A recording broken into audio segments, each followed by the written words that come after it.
Welcome to the Learning Pines YouTube. We hope this video helps. You begin by launching the Tracker app and signing in. Once authenticated, grant the essential permissions, location, notifications, and any health access, so the app records reliably.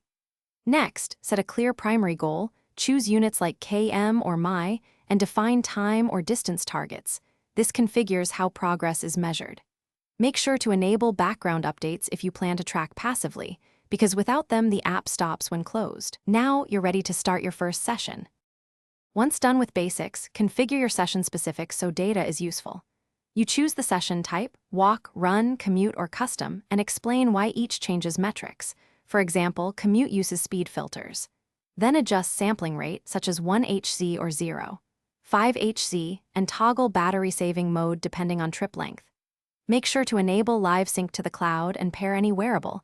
This prevents gaps and gives real-time updates. Finally, preview the dashboard to confirm the fields you'll monitor. To finish, stop the session to save data locally and sync to the cloud, then export or share CSV or GPX files if needed.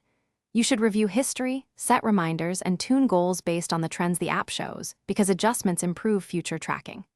If something goes wrong, try the key troubleshooting step. Restart GPS and force close the app, then reopen. Make sure permissions remain granted.